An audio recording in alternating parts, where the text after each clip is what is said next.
What is our next email today?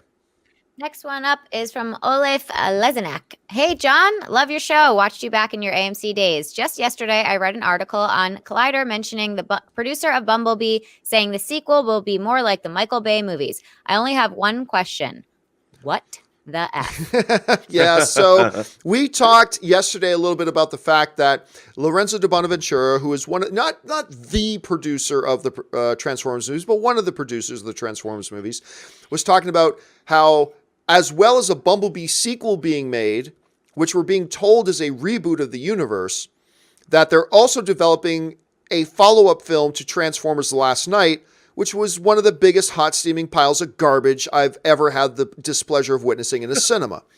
And we asked, my God, why? Now, on top of all that, De Bonaventura also went on to say, talking about the Bumblebee 2, he was talking about Bumblebee 2 specifically, and he said the following: several lessons have come out of this. One is that we have the freedom to tell almost any story. The other is that how strongly the audience identified with the strength of character and emotion.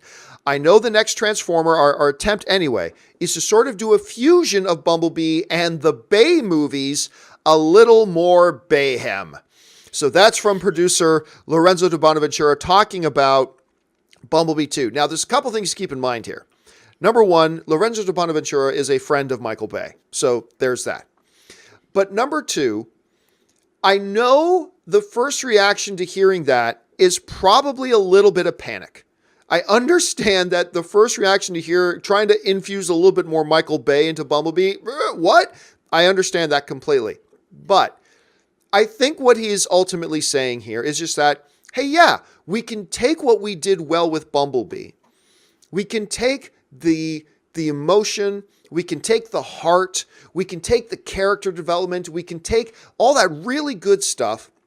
But hey, we could stand to notch up the action a little bit. We could probably stand a little bit more action. Take a little bit more of what the Bay films did well and apply a little bit of that over here while maintaining the things that made Bumblebee so good. Now, I've always said this. The problem with the Transformers movies is not that the action has been bad. It's just that 90% of the time, the action has had no narrative purpose.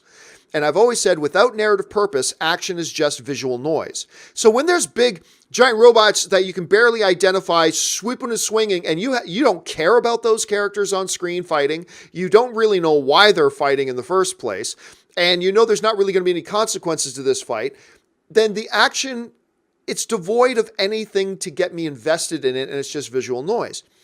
But if you can maintain, Robert, that heart of Bumblebee and add in a little bit of that Michael Bay action, I don't necessarily see that as a bad thing. I don't think the two things have to be mutually exclusive. You hear about this. What are your thoughts on that?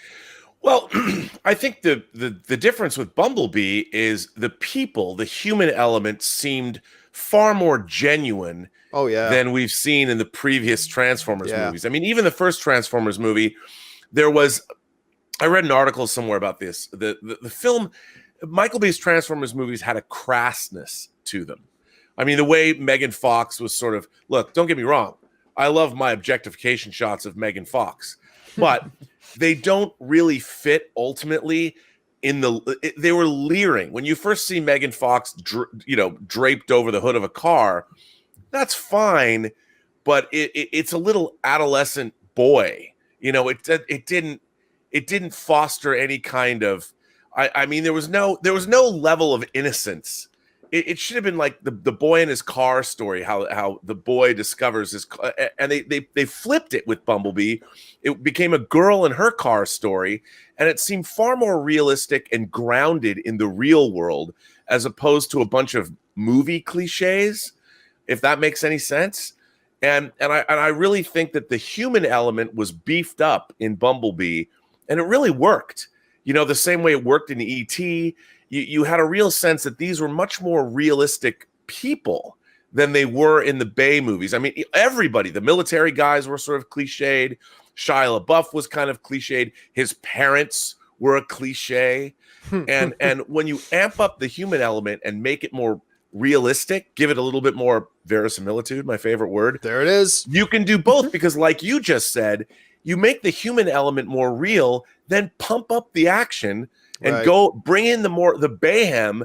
But when real human beings are the ones that are threatened, as opposed to archetypes or cliches, you care a lot more. We have to care a lot more about the people in these movies, and then you can get away with far more mayhem. Because you know what? Let's look at a movie like Alita Battle Angel, right? It's got Bayhem kind of action in it. It really does have Bayhem kind of action. But the difference between the Bayhem in Transformers and the Bayhem in Alita is that I cared about Alita. I really liked Alita. They got you attached to Alita. Yes, they did. And so because I cared about her, that when the action's going on, I'm invested in it. And a lot of times, like, even what should have been a great scene, I can't remember which of the garbage Transformers movies finally brought in Grimlock and had the T-Rex. And there was that shot of Optimus Prime. I think it was the fourth movie. Might have been the fourth one. Optimus Prime riding this giant T-Rex Transformer, right? That should have been one of the greatest cinematic moments of my life. Yep. But I didn't give a shit what was going on in that movie by that point, and I couldn't care less. It's like, wait a minute, why is this Dinobot suddenly there? Like they just kind of shoehorn it. Optimus Prime. Oh, look, Dinobots, you're with me. And then it's like, and I didn't care. So I think what you said is exactly right, Rob. You add those elements that you were talking about, and have that as the underpinning to a little bit of Bayhem, suddenly that Bayhem becomes meaningful and you get invested in it. And when you're invested, you care a lot more and it's more exciting and it elevates everything. But without it, you get Transformers The Last Night. Right. And then also the action becomes, like you said, it just becomes visual noise. Yeah. You just don't care unless you're following human beings through these stories. I mean, it's cool to watch robots beat on each other, but it only lasts for as long as, you really have an emotional investment as a viewer. And ultimately, if you don't, then who cares? It's just, you're just listening to a heavy metal riff without any decent chorus, or any kind of, there's no anthem. You've got to have you've got to have words to shout. You can't just listen to somebody shredding a guitar for 3.5 minutes. You've got to have some kind of lyrics. You got to have like Maiden-esque lyrics that you can sing. Maiden-esque. And you know what? And I think as much as I love Bumblebee, and I love Bumblebee, you could make a fair, constructive piece of criticism to say it did lack a little bit in the action department. Sure. It started off with a bang on Cybertron. Great. And there was a decent end battle sequence, yes. Not a lot in between.